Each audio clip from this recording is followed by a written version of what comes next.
There you are, you want to become a game developer. You find an engine, download it, and open it, and your first experience looks something like this.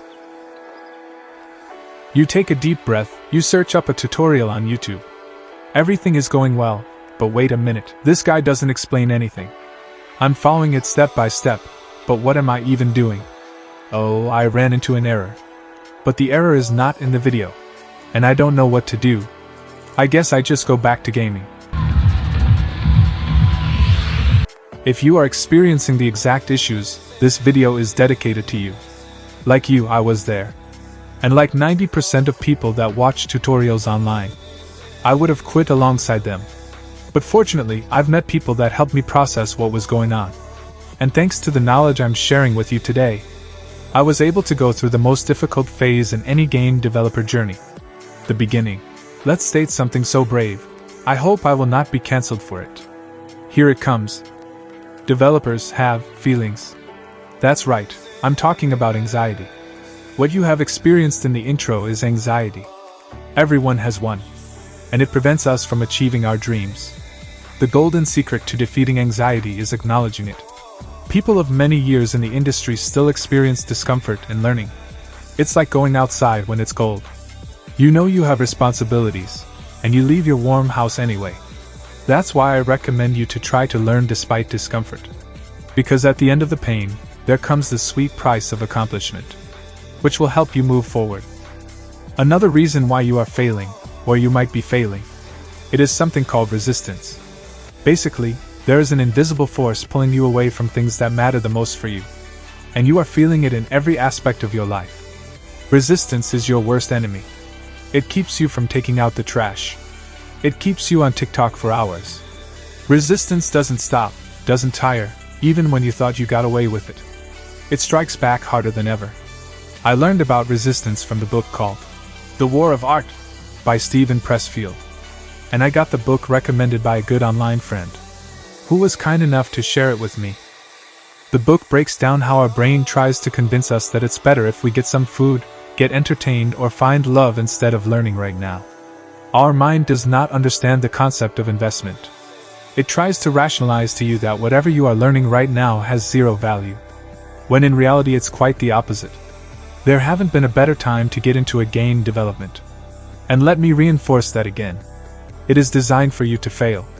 You are going to drift away plenty of times. And making progress even 10 minutes a day is a huge achievement. Because one of the hardest skills in the industry is consistency. And it takes a lot of work and discipline to achieve it. So don't blame yourself about not knowing the infinite amounts of knowledge and what, where and when's about something so complex like a game engine. You are starting at level 1. So you should treat yourself at level as level 1 player.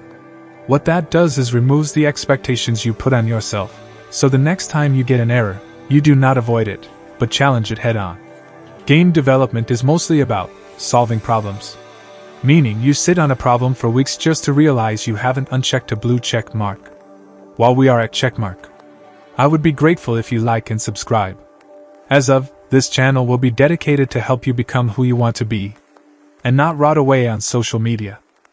There is one thing I always tell people. It does not matter what tool, which version you are using. What matters is that you commit to your choices. It's not the size of the tool, but what you can do with it. This is important because if you keep juggling between programs, you will not be able to progress beyond the surface knowledge of the tool you are using. So don't bother your mind with which program is better for you. Because there are no right and wrong answers. If you choose Blender for 3D, Unity for engine, and Visual Studio for programming, stick to it. You have everything you could ever wish for. And all the vocabulary, features, most shortcuts, behaviors and workflows transfer in between them. The myth about game development not being for everyone is also not true. You simply lack skills to develop the ideas you have. Because everyone has ideas, but not everyone has incentive to follow them. You need to pace yourself accordingly and negotiate with your attention, energy every day to learn something new. It's really hard to figure out something without a sense of direction, or without even knowing the possible solutions. Which makes it impossible. And in the next video, I'm going to break down the ways of troubleshooting your ideas to make them work. This fact is going to anger some people I asked advice from. since everything in here was advised from veteran devs that are producing beautiful mechanics and meshes every day. It's about the resources you use for learning. The general opinion is that YouTube is overall a bad place to learn from. You inherit bad habits, you are left without knowing what is happening, and overall it's a bad experience. In my opinion, if you are very new and have no idea where to start, it doesn't matter where you start or if you are doing things correctly. What matters is that you are completing things, discovering features and learning different logic to your game. As long as you are comfortable and you are making progress, you shouldn't bother yourself about the quality of the learning material. You do not have to pay for it. Paid doesn't mean better. And getting into game development with bad habits is still better than quitting. As you may have noticed, I'm trying to pack as much as possible information in the shortest amount of time, to respect you as a viewer, hoping that you watch it till the end, resisting the urge to click off. And if you feel I'm going too fast, or some of you might feel that I'm going too slow, here is a tip that benefited me the most. I personally suffer from ADHD. That means that my mind is racing with different thoughts every second. It's very chaotic and make it difficult to get my mind in order, which is ironic since game development requires a lot of focus. I quickly realized that I cannot stand tutorials. They bore me to oblivion and made it miserable to even attempt to learn them.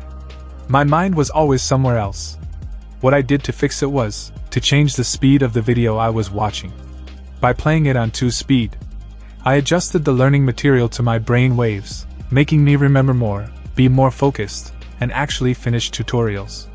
Now if you put your videos on 2 speed and it feels worse, you may actually make videos slower.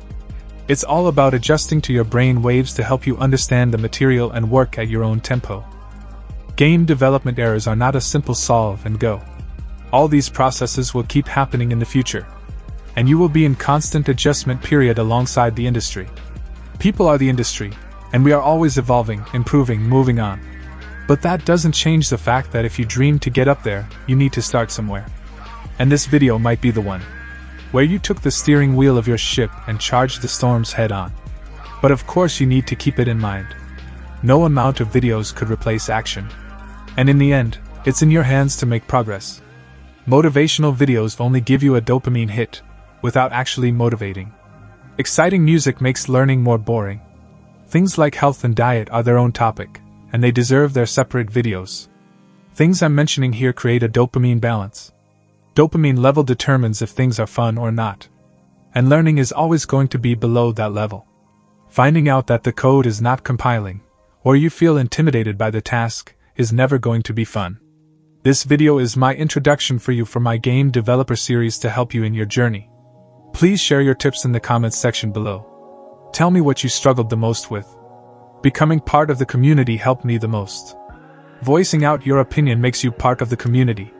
Thank you very much for your attention. And I hope you found this video helpful.